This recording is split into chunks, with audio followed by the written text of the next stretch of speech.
एक समय की बात है। सोनपुर नामक गांव में एक गरीब मछुआरा रहता था जिसका नाम कुंदन था। उसके माता पिता की मृत्यु होने की वजह से वह अपने घर में अकेला रहता था। एक दिन वह नदी किनारे मछलियों को पकड़ने जा रहा था कि तभी उसे वहां एक छोटा सा बंदर जख्मी हालत में गिरा हुआ दिखाई देता है। अरे, तुम कौन हो और यहाँ इस हालत में क्या कर रहे हो, छोटे बंदर? छोटा सा मासूम बंदर कुछ नहीं बोलता, वह सिर्फ दर्द से तड़प रहा था। लगता है जंगल में इस मासूम बंदर का किसी ने शिकार किया है और शिकारी के शिकार से जख्मी होकर यहाँ पर अपनी जान बचाने के लिए आया है। तुम बिल्कुल परेशान मत हो छोटे बंदर, मैं तुम्हें अपने साथ ले जाऊंगा और तुम्हारा इलाज खुद करवाऊंगा। देखना, फिर तुम बिल्कुल ठीक हो जाओगे। कुंदन उस बंदर को ठीक होने का दिलासा देता है, लेकिन वह बंदर उसे चुपचाप अपनी मोटी मोटी आंखों से देखता रहता है। छोटे बंदर, तुम क्या गूंगे हो? मैं कब से तुम्हें इतनी सारी बातें कह रहा हूँ, मगर तुम हो कि कुछ बोलते ही नहीं। मुझे तो ऐसा लगता है कि तुम बोल ही नहीं सकते। चलो कोई बात नहीं, मैं तुम्हें वैद्य जी के पास लेकर चलता हूँ।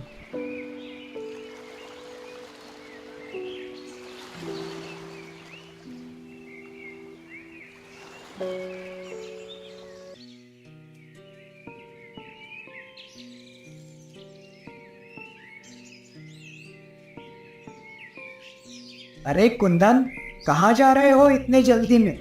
और ये बंदर तुम्हें कहाँ से मिला? अच्छा हुआ वैद्य जी, आप मुझे यहीं मिल गए।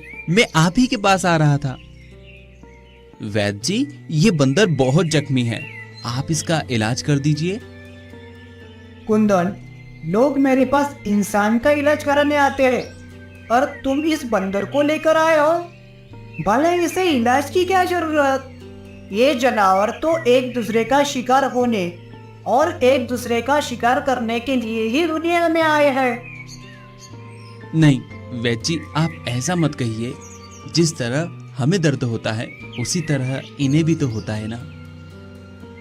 मुझे नहीं लगता कि तुम्हें अपनी मेहनत की कमाई इस बंदर के इलाज में लगानी चाहिए। वैद्य जी, मेरे पैसों का मोल इस बंदर की जान से बढ़कर नहीं है। ठीक है कुंदन, अब तुम्हारी यही जिद है तो इसके आगे मैं क्या कर सकता हूँ? चलो मेरे साथ। इतना कहकर वैद्य जी कुंदन और बंदर को अपने घर ले आते हैं। वह बंदर की चोट पर बहुत सारी दवाइयाँ लगाकर उसकी पट्टी बांधते हैं। देखो कुंदन, मैंने इसकी मरहम पट्टी तो कर दी है, लेकिन तुम्हें इसका बहुत ज्यादा ख्याल रखना पड़ेगा। ठीक है वैद्य जी। कुंदन बंदर को लेकर अपने घर चला जाता है। बंदर बेचारा जख्मी हालत में सुस्त होकर कुंदन के पास लेटा रहता है।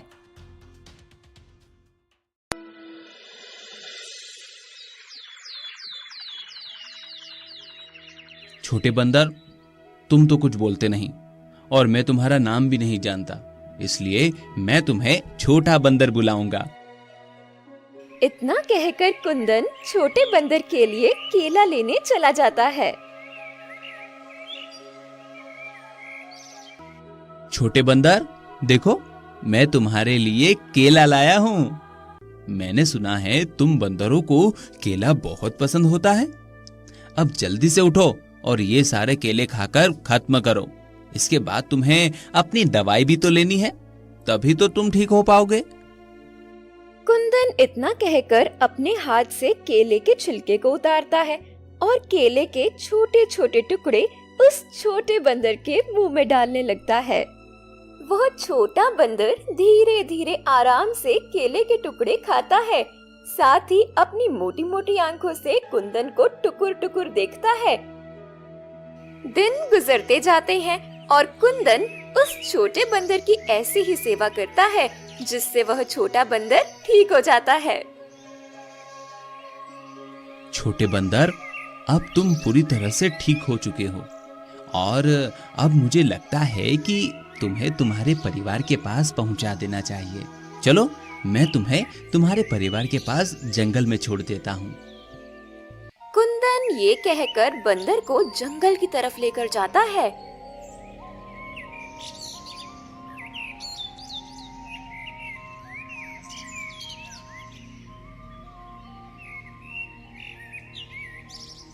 ये लो छोटे बंदर, तुम्हारा जंगल आ गया। अब तुम अपने परिवार के पास चले जाओ। मुझे यकीन है कि तुम्हारे परिवार वाले भी तुम्हें ढूंढ रहे होंगे। कुंदन की ये बात सुनकर छोटा बंदर उसकी गोद से उतरता ही नहीं है। कुंदन बंदर को ऐसा करते देख उससे कहता है, छोटे बंदर, अब तुम जंगल में अपने परिवार के पास जाओ। कुंदन की बहुत कोशिशों के बाद भी बंदर उसकी गोद से नहीं उतरता। छोटे बंदर को ऐसा करते देख कुंदन परेशान होकर कहता है, छोटे बंदर, अब मैं क्या करूं? तुम तो मेरी गोद से उतर ही नहीं रहे हो। लगता है तुम वापस जाना ही नहीं चाहते। कुंदन की ये बात सुनकर बंदर उसके सीने में अपना मुंह छुपा लेता है। छोटे बंदर को ऐसा करते देख कुंदन मुस्कुराता है और कहता है, अच्छा, तो तुम मेरे साथ रहना चाहते हो? वैसे मेरे घर में मेरे अलावा और कोई नहीं रहता। अच्छा है, मुझे तुम्हारे रूप में अपने लिए एक साथी मिल जाएगा। कुंदन ये कहकर उस बंदर को अपने घर वापस ले आता है और फिर वो दोनों साथ रहने लगते हैं। छोटा बंदर कुंदन के हर काम में उसका हाथ बंटाता है।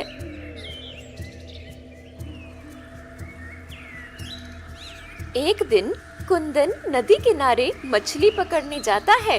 तभी वहाँ पर एक दूसरा मछुआरा आता है और कहने लगता है, अरे तुम कौन हो और यहाँ क्या कर रहे हो? मैं कुंदन हूँ और यहाँ पर मछली पकड़ने आया हूँ। पर मैंने तो तुम्हें यहाँ पहले कभी नहीं देखा। मैं तो यहाँ रोज आता हूँ। हो सकता है कि आप और मैं रोजाना अलग अलग समय पर मछली पकड़ने आते हो, इसलिए हम दोनों की कभी मुलाकात नहीं हुई। तुम मुझसे झूठ मत बोलो। और रही बात तुम्हारे यहाँ आने की, तो आज के बाद मैं तुम्हें यहाँ मछली पकड़ता ना देखूं, क्योंकि ये नदी मेरी है। अगर तुमने दोबारा इस नदी से मछलियाँ पकड़ने की कोशिश भी की तो मैं तुम्हें इस नदी में फेंक दूंगा। कुंदन गरीब होने के साथ ही बहुत सीधा भी था, इसलिए वह उस मछुआरे से बिना कुछ कहे चुपचाप अपने घर आ जाता है, जहाँ छोटा बंदर उसके आने का इंतजार कर रहा होता है। छोटे बंदर, अब मैं क्या करूं? मेरे पास तो कोई दूसरा काम भी नहीं है जिससे मैं अपना और तुम्हारा खर्च उठा सकूं।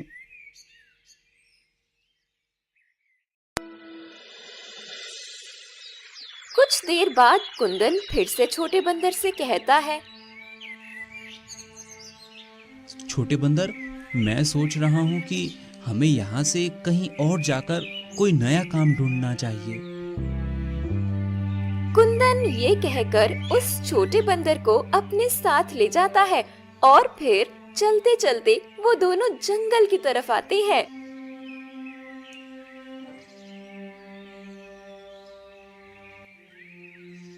तभी अचानक बंदर कुंदन का हाथ जोर जोर से खींचने लगता है। छोटे बंदर, क्या हुआ?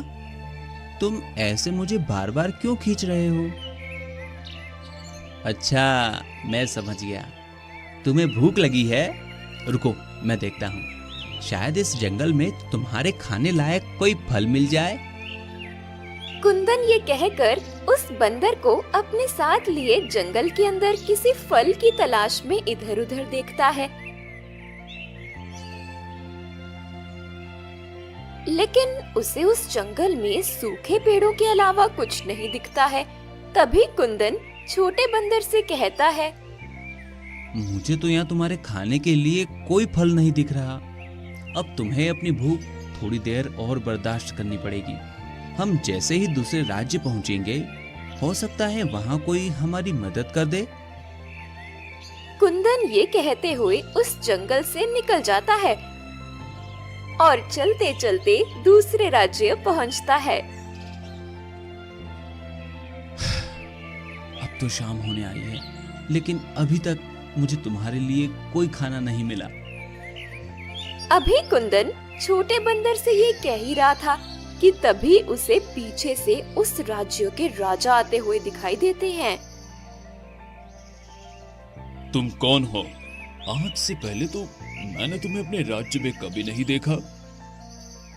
महाराज, असल में मैं आपके पड़ोसी राज्य से आया हूँ।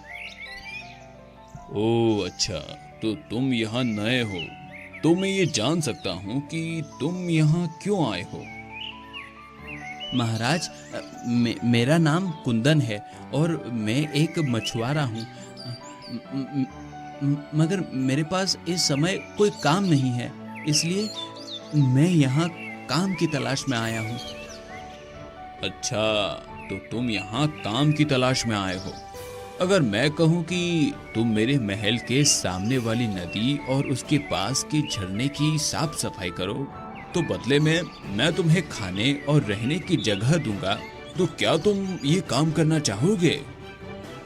कुंदन राजा की ये बात सुनकर खुशी खुशी हाँ कर देता है और कहता है, महाराज, आपका बहुत बहुत शुक्रिया कि आपने मुझे काम पर रखा।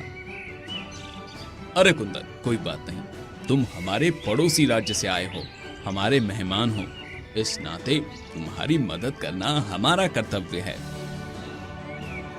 राजा ये कहकर कुंदन और उसके बंदर को अपने महल में ले जाते हैं।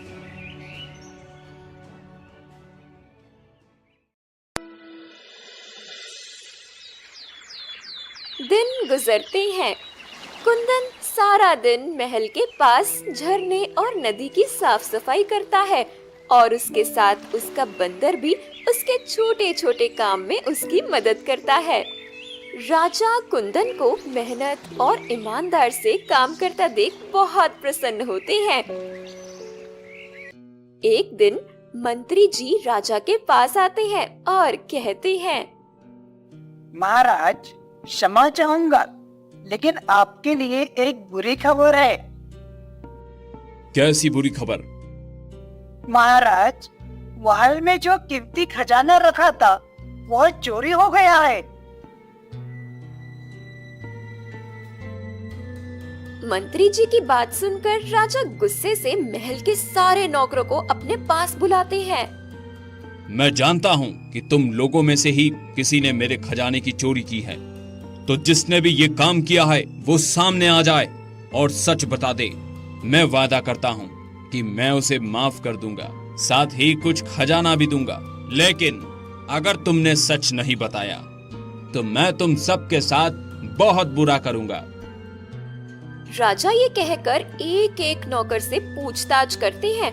तभी मंत्री जी राजा से कहते हैं, महाराज, मुझे लगता है कि ये काम हमारे राज्य के किसी नौकर का नहीं है, बल्कि दूसरे राज्य से आए हुए कुंदन का है। मुझे नहीं लगता मंत्री जी कि कुंदन ऐसी हरकत करेगा। वो तो मुझे बहुत ही सीधा और ईमानदार लगता है। लेकिन महाराज, मुझे तो यही लगता है। मंत्री जी, आप इतने यकीन से कैसे कह सकते हैं?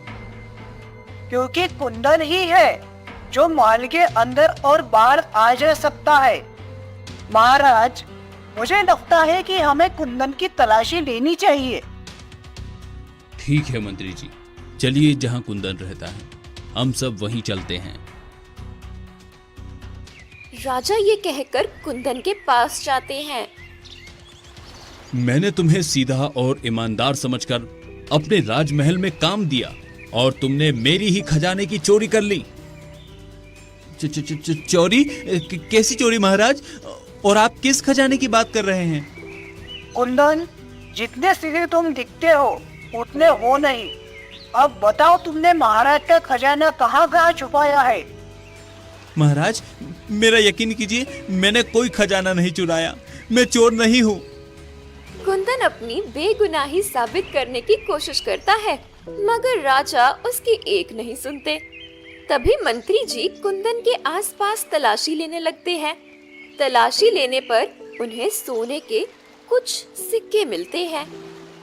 ये देखिए महाराज, ये वही सिक्का है जो आपके खजाने में हुआ करता था। राजा उन सोने के सिक्कों को देखकर गुस्से में कुंदन से कहते हैं, मैंने तुम पर भरोसा किया और बदले में तुमने मुझे ये सिला दिया। अब तुम्हारी सजा यही है कि तुम हमेशा के लिए मेरे महल में कैद रहोगे। राजा ये कहकर अपने सिपाहियों को कुंदन को कैद करने का हुक्म देते हैं।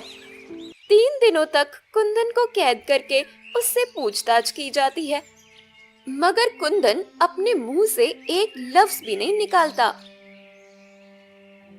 मंत्री जी, कुंदन को कैद करे 3 दिन बीत चुके हैं, लेकिन अभी तक उसने खजाने के बारे में कुछ नहीं बताया। अब हम ऐसा क्या करें जिससे वो हमारा सारा खजाना वापस कर दे? महाराज, मुझे लगता है कि कुंदन ने वह सारा खजाना अपने राज्य के राजा के पास भेज दिया है। अभी राजा और मंत्री ये बात कर ही रहे थे कि तभी वहाँ कुंदन का छोटा बंदर आता है और राजा से कहता है, प्रणाम महाराज। अरे तुम तो वही बंदर हो ना जो उस कुंदन के साथ हर समय पाए जाते थे? जी महाराज, मैं वही बंदर हूँ। मगर मैंने तो पहले कभी तुम्हें बोलते हुए नहीं सुना। जी महाराज, क्योंकि मैं ज्यादा बोलना पसंद नहीं करता। महाराज, मैं जानता हूँ कि आपका सारा खजाना कहाँ है और किसने उसे चोरी किया है। अच्छा, तो बताओ फिर मेरा खजाना कहाँ है?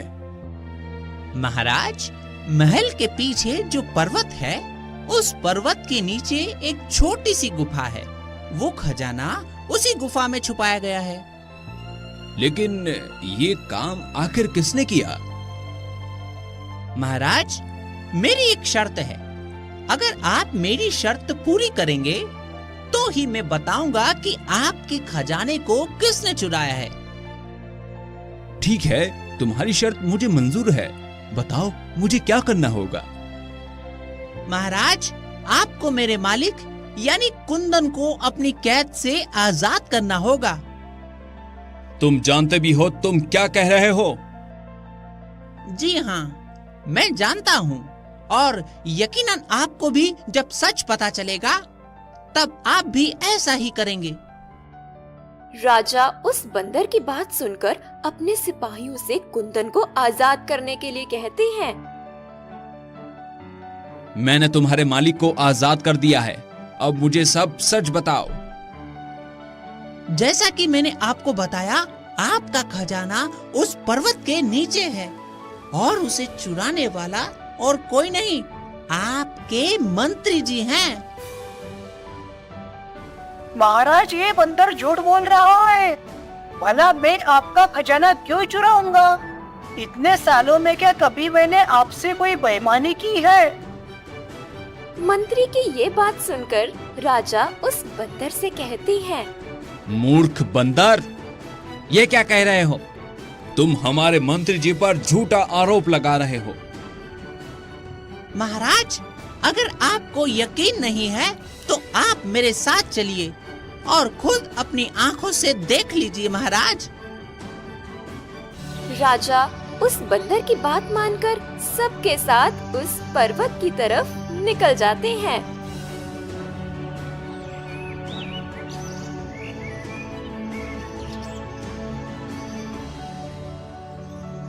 छोटा बंदर सबको उस पर्वत के नीचे बनी गुफा में ले जाता है और वहाँ पर छुपा सारा खजाना राजा को दिखाता है।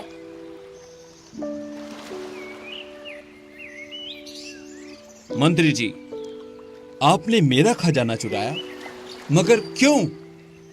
महाराज, ये झूठ बोल रहा है। मैंने ये खजाना नहीं चुराया। ये जरूर इस बंदर और उसके मालिक कुंदन का काम है। मंत्री जी, आप मेरे साथ इतनी बड़ी दगाबाजी करेंगे मैंने सोचा भी नहीं था, लेकिन अब इसकी सजा आपको जरूर मिलेगी। आपकी सजा यही है कि आप कुंदन की जगह महल में कैद रहेंगे और आपकी जगह कुंदन महल का नया मंत्री बनेगा। मंत्री को सजा सुनाने के बाद राजा कुंदन से कहते हैं, कुंदन, मुझे माफ कर दो, मैंने तुम्हें बेवजह सजा दी। नहीं महाराज, आप मुझसे माफी मत मांगिए। कुंदन, तुम्हारा ये बंदर बहुत समझदार है और तुम्हारा बहुत ही वफादार साथी है। अगर आज ये न होता तो सच में हम तुम्हें हमेशा के लिए अपनी कैद में रखते। जी महाराज, मैं जानता हूँ मेरा ये छोटा साथी मेरा वफादार है, लेकिन मुझे ये नहीं पता था कि ये बोल भी सकता है। वैसे छोटे बंदर, तुम्हें कैसे पता चला कि ये सब मंत्री जी ने किया है? जब आप कुंदन को सजा देने के लिए ले जा रहे थे, तब मुझे एक सोने का सिक्का मंत्री जी के पास से गिरा हुआ मिला। उस दिन से मैंने मंत्री जी पर नजर रखना शुरू कर दी थी और फिर जैसे ही मुझे खजाने का पता चला तो मैंने आपको आकर बता दिया। शाबाश छोटे बंदर, तुमने बहुत ही अच्छा काम किया है। शुक्रिया मेरे छोटे बंदर, मैं तुम्हारी वफादारी को सलाम करता हूँ। इतना कहकर वह अपने छोटे बंदर को गले लगा लेता है